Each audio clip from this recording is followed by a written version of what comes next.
자, 여러분 반갑습니다. 자, 이번 시간은 경찰행정법원에 대해서 살펴보도록 하겠습니다. 자, 우리는 입법부는 법제정기관이라고 얘기를 하고 행정부는 법집행기관 그리고 사법부는 법해석기관이다 라고 얘기를 합니다.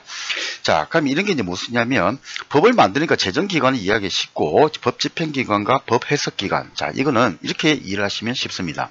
자, 예를 들면 제가 어떤 이제 요즘 차박이 유행하니까 거기서 막 바베큐 파티를 하고 있었습니다. 근데 갑자기 부모님이 다쳐가지고 갑자기 제가 시골에 있기 때문에 병원에 모시고 가야 됩니다. 자, 그럴 때 제가 술을 먹었습니다. 음주를 하겠죠. 당연히 음주운전에 걸릴 겁니다. 하지만 부모님이 병원에 가야 되니까 어쩔 수 없이 제가 음주를 해가지고 병원에 갑니다. 근데 경찰에게 단속이 됐습니다. 그럼 제가 이제 사정을 얘기하죠. 이러이러 해가지고 급하게 됐습니다. 자, 그럼 그때 경찰관이 뭐냐면, 자, 선생님의 딱한 사정은 잘 알겠습니다. 근데 죄송하지만 저는 법을 해석할 수 있는 권한은 없고 법을 집행하는 경찰관입니다. 저는 어쩔 수 없이 제 임무를 수행해야 되기 때문에 음주 단속을 할 수밖에 없습니다. 하지만 자, 버뜩 선생님의 사정을 들어보니까 굉장히 일리가 있습니다. 그래서 선생님은 정식 재판을 청구를 하십시오. 그러면 판사님이 그 부분에 대한 해석을 달리 해줄 것 같습니다. 라고 얘기를 하는 겁니다.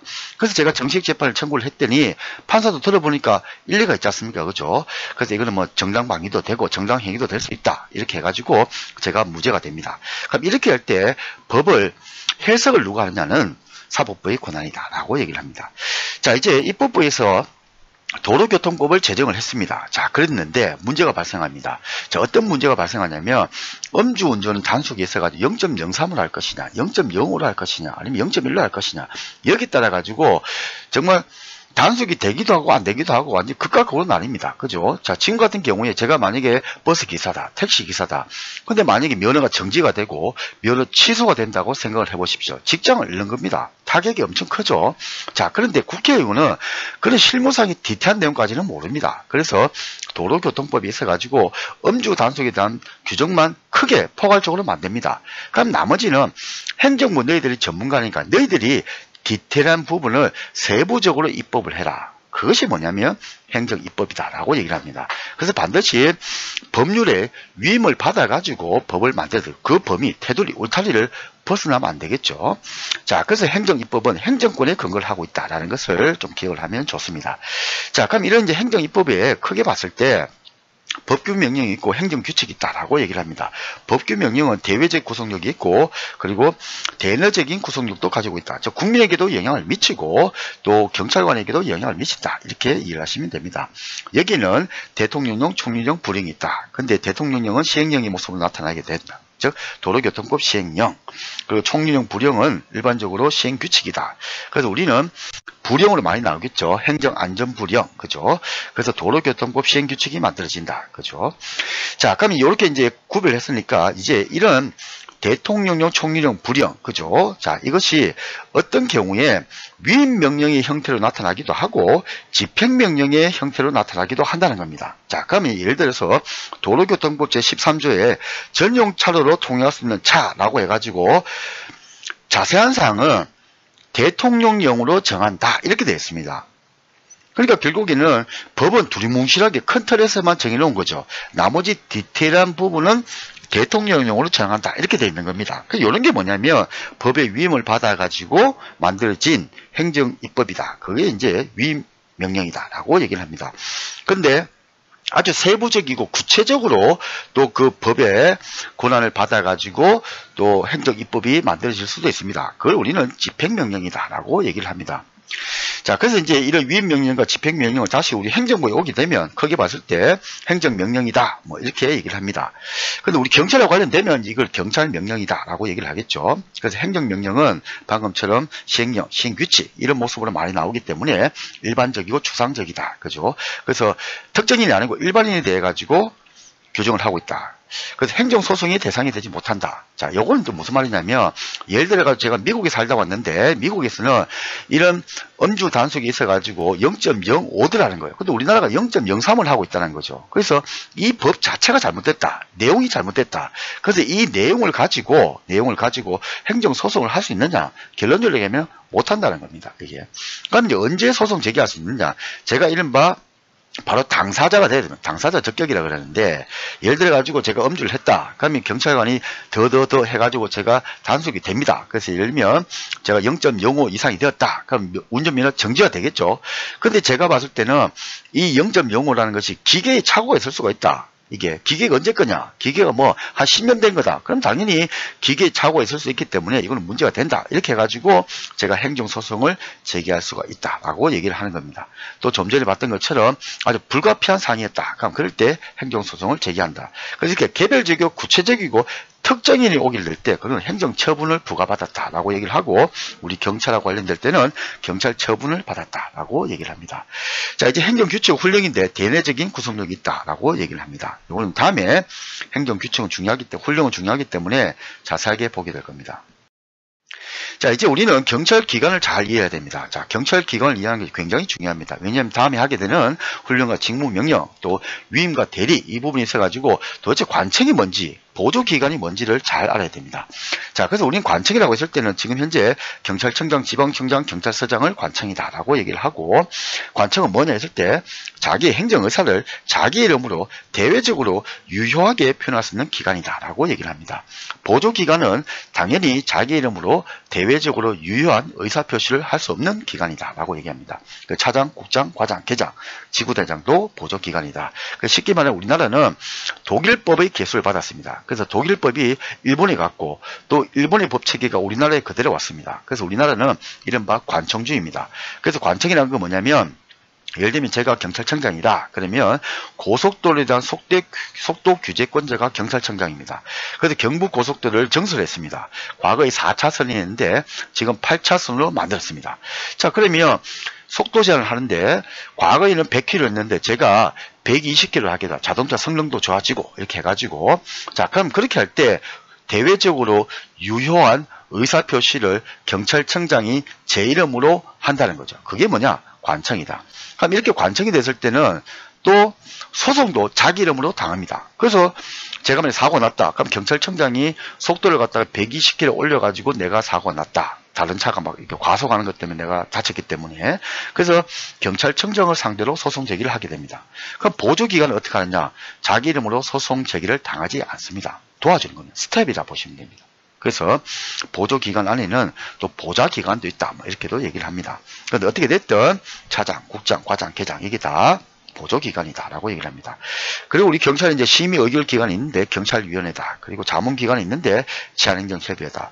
자, 이 치안행정협의회는 뭐냐면, 우리가 잘못 생각하면 경찰청장 직속으로 해가지고 지방청이 있다고 생각하기가 쉽습니다. 그게 아니고 지금 시도지사 소속 하에 지방청장이 있습니다. 그러다 보니까 원래는 시도지사 소속이니까 제가 지휘를 해야 되는데, 이게 우리는 이제 남북 분단이라는 현실, 그죠? 뭐 국토가 좁다는 뭐 여러 가지 이유를 해가지고 경찰청장이 지휘를 합니다. 그러니까 원래는 내 소속인데 내가 지휘는 못하고, 근데 우리 경남도지사 입장에서는 여러 가지 경찰하고 지방경찰청하고 협력을 해야 되는 상황도 발생하고, 그래서 중간에 협의체를 하나 만들었는데 그 협의체가 뭐냐? 치안행정협의회다. 그래서 성격은 뭐냐? 자문기관이다.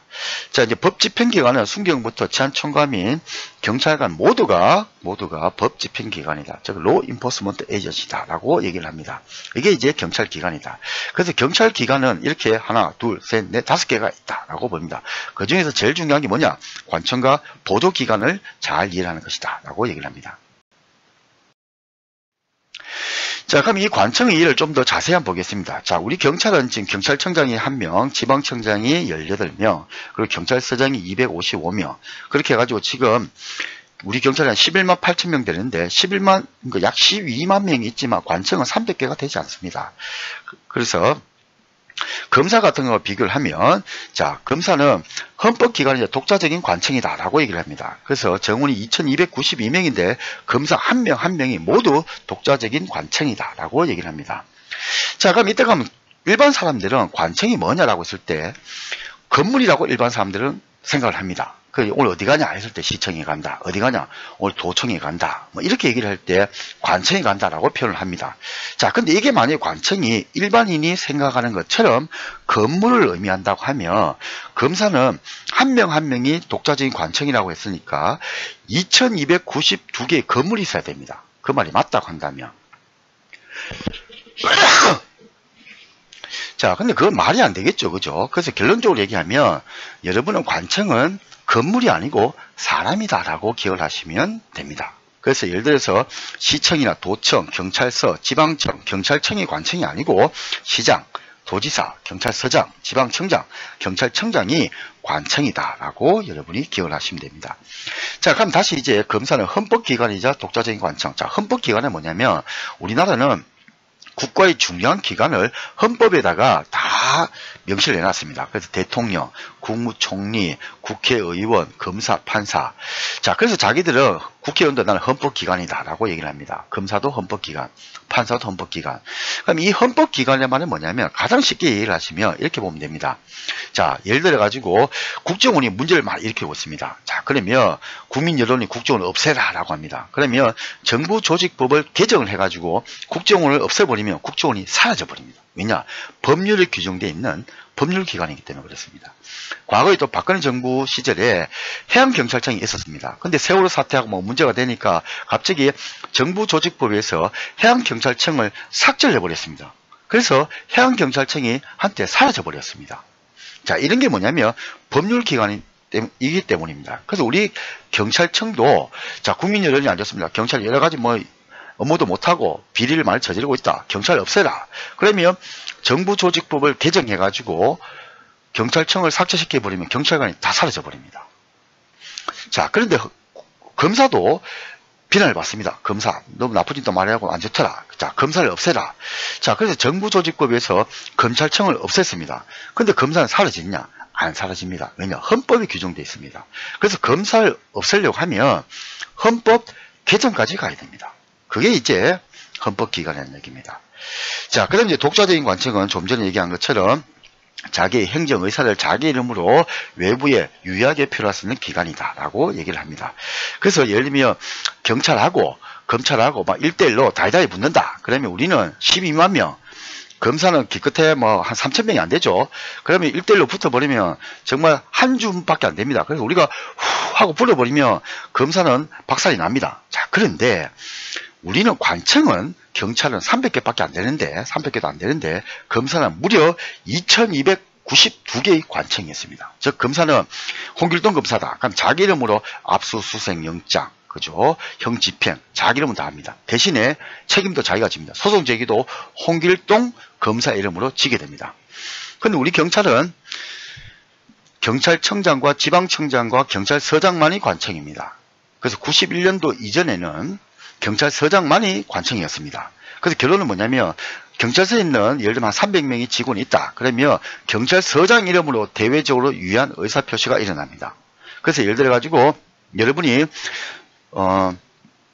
운전면허증을 만약에 발부를 받았다. 그러면 경남지방에서 받았다. 그럼 경남지방경찰청 이름으로 나온 게 아니고 경남지방경찰청장 이름으로 운전면허증이 나와 있습니다. 자, 그래서 예를 들면 여러분이 일종 대형면허를 땄는데 시험을 합격을 했는데 받아보니까 일종 보통면허가 나온 겁니다. 그럼 여러분이 굉장히 타격이 크죠. 자, 그때 소송 제기를 해야 됩니다. 그때 누구 이름으로 소송 제기를 하느냐 했을 때 지방경찰청장 이름으로, 즉 경남지방경찰청장을 상대로 소송 제기를 하게 됩니다. 근데 실무자는 따로 있죠. 그죠? 운전면허증을 발급한 실무자가 있습니다. 근데 그 실무자를 상대로 소송 제기를 하는 것이 아니고 우리는 관청주이기 때문에 경남지방경찰청장을 상대로 소송 제기를 하게 된다라고 얘기를 합니다. 자, 이것이 관청이다라고 얘기를 합니다. 자, 고생 많았습니다.